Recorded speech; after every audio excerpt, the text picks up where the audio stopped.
ಸ್ವಾಗತ cook tree ಚಾನಲ್ಗೆ. Cooking and baking channel ಇದು ನನ್ನ ಮೊದಲನೇ ಚಾನಲ್. ಸೊ ನಾನಿವತ್ತಿಲ್ಲಿ ಮಾಡ್ತಿರೋಂಥ ರೆಸಿಪಿ ಕ್ವಿಕ್ ಬೆಂಡೆಕಾಯಿ ಮಸಾಲ. ತುಂಬಾ ಹೆಲ್ದಿ ಹಾಗೂ ಟೇಸ್ಟಿಯಾಗಿರುತ್ತೆ. ಸೊ ಅರ್ಧ kg ಬೆಂಡೆಕಾಯಿ ತೊಗೊಂಡು ವಾಶ್ ಮಾಡಿಕೊಂಡು ಇದನ್ನ ಸಣ್ಣ ಸಣ್ಣದಾಗಿ ಕಟ್ ಮಾಡಿ ಇಟ್ಕೊಂಡಿದ್ದೀನಿ. ಸೊ ಇದ್ರ ಜೊತೆಗೆ ಟೊಮೆಟೊ ಹಾಗೆ ಈರುಳ್ಳಿನ ಕೂಡ ಚಾಪ್ ಮಾಡಿ ಇಟ್ಕೊಳ್ಳಿ.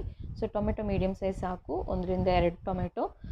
ನಾನಿಲ್ಲಿ ಈರುಳ್ಳಿ ಒಂದು ದೊಡ್ಡ ಈರುಳ್ಳಿ ಯೂಸ್ ಮಾಡಿದ್ದೀನಿ. ಹಾಗೆ ಸಾಂಬಾರು ಈರುಳ್ಳಿ 3-4 ಸಾಂಬಾರು ಈರುಳ್ಳಿನೂ ಕೂಡ ಯೂಸ್ ಮಾಡಿದ್ದೀನಿ. ಟೇಸ್ಟ್ ಒಳ್ಳೆದಿರುತ್ತೆ, ಅದಕ್ಕೆ ಕರಿ ಲೀವ್ಸ್ ಕೂಡ ಬೇಕು. ಸೊ ಪ್ಯಾನ್ ಇಟ್ಕೊಳ್ಳಿ.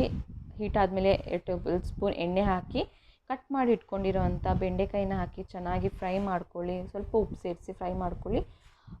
ಅದಾದಮೇಲೆ ತೆಗೆದಿಟ್ಕೊಂಡು ಪುನಃ ಅದೇ ಪ್ಯಾನಿಗೆ ಎಣ್ಣೆ ಹಾಕಿ ಚೆನ್ನಾಗಿ ಕಾದ ನಂತರ ಇದಕ್ಕೆ ಸಾಸಿವೆ, ಜೀರಿಗೆ, ಸೋಂಪು ಹಾಗೆ ಕರಿ ಲೀವ್ಸ್ ಇಷ್ಟನ್ನು ಹಾಕಿ ಇದಾದಮೇಲೆ ಕಟ್ ಮಾಡಿ ಇಟ್ಕೊಂಡಿರುವಂತಹ ಈರುಳ್ಳಿನ ಕೂಡ ಸೇರಿಸಿ ಚೆನ್ನಾಗಿ ಫ್ರೈ ಮಾಡ್ಕೊಳ್ಳಿ. ಸ್ವಲ್ಪ ಉಪ್ಪು ಹಾಕ್ಕೊಳ್ಳಿ ಇದಕ್ಕೆ. ಇದಾದಮೇಲೆ ಇದಕ್ಕೆ ಸ್ವಲ್ಪ 1 ಟೇಬಲ್ ಸ್ಪೂನ್ ಜಿಂಜರ್ ಗಾರ್ಲಿಕ್ ಪೇಸ್ಟ್ನ ಕೂಡ ಆ್ಯಡ್ ಮಾಡ್ತಾ ಇದ್ದೀನಿ. ಚೆನ್ನಾಗಿ ಫ್ರೈ ಆಗಲಿ. ಫ್ರೈ ಆದಮೇಲೆ ಉಪ್ಪು ಎಷ್ಟು ಬೇಕೋ ಅಷ್ಟು ಹಾಕ್ಕೊಳ್ಳಿ, ಮತ್ತೆ ಬೇಕಾದರೆ ಕೊನೆಗೆ ಹಾಕೋಬೋದು ಉಪ್ಪು. ಸೊ ಚೆನ್ನಾಗಿ ಫ್ರೈ ಮಾಡಿಕೊಂಡು ಇದ್ರ ಜೊತೆಗೆ 1 ಟೇಬಲ್ ಸ್ಪೂನ್ ಚಿಲ್ಲಿ ಪೌಡರ್ ಹಾಕೋತಿದ್ದೀನಿ. ಅರ್ಧ ಟೀ ಸ್ಪೂನು ಅರಿಶಿನ ಪುಡಿ. ನಿಮಗೆ ಖಾರ ಎಷ್ಟು ಬೇಕೋ ಅಷ್ಟು ನೋಡ್ಕೊಂಡು ಹಾಕ್ಕೊಳ್ಳಿ. ನಾನಿಲ್ಲಿ ಏನು ಹಸಿಮೆಣ್ಸಿನ್ಕಾಯಿ ಯೂಸ್ ಮಾಡ್ತಿಲ್ಲ, ಬರೀ ಚಿಲ್ಲಿ ಪೌಡ್ರ್ ಮಾತ್ರ. ಸೊ ಚೆನ್ನಾಗಿ ಮಿಕ್ಸ್ ಮಾಡ್ಕೊಂಡು ಆದಮೇಲೆ ಇದಕ್ಕೆ ಕಟ್ ಮಾಡಿ ಇಟ್ಕೊಂಡಿರುವಂಥ ಟೊಮೆಟೊನೂ ಕೂಡ ಆ್ಯಡ್ ಮಾಡಿಕೊಂಡು ಚೆನ್ನಾಗಿ ಮಿಕ್ಸ್ ಮಾಡ್ಕೊಳ್ಳಿ. ಈ ಟೊಮೆಟೊಗೆ ಸ್ವಲ್ಪ ಪೆಪ್ಪರ್ ಪೌಡರ್ ಸ್ವಲ್ಪ ಸಾಕು. ಅದಾದಮೇಲೆ ಸ್ವಲ್ಪ ಕೊರಿಯಂಡರ್ ಪೌಡರ್ನೂ ಕೂಡ ಆ್ಯಡ್ ಮಾಡಿ ಚೆನ್ನಾಗಿ ಮಿಕ್ಸ್ ಮಾಡಿಕೊಂಡು ಇದಕ್ಕೆ ನಾನು 1 ಟೇಬಲ್ ಸ್ಪೂನ್ ಮೊಸರು ಕೂಡ ಯೂಸ್ ಮಾಡ್ತಾಯಿದ್ದೀನಿ. ಟೇಸ್ಟ್ ತುಂಬಾ ಚೆನ್ನಾಗಾಗುತ್ತೆ, ಟ್ರೈ ಮಾಡಿ ರೆಸಿಪಿ. ಮೊಸರು ಹಾಕಿ ಚೆನ್ನಾಗಿ ಮಿಕ್ಸ್ ಮಾಡಿಕೊಂಡು ಇದಕ್ಕೆ ಸ್ವಲ್ಪ 1 ಟೇಬಲ್ ಸ್ಪೂನ್ ಕಡಲೆ ಹುಡಿ ಕೂಡ ಹಾಕ್ತಾಯಿದ್ದೀನಿ.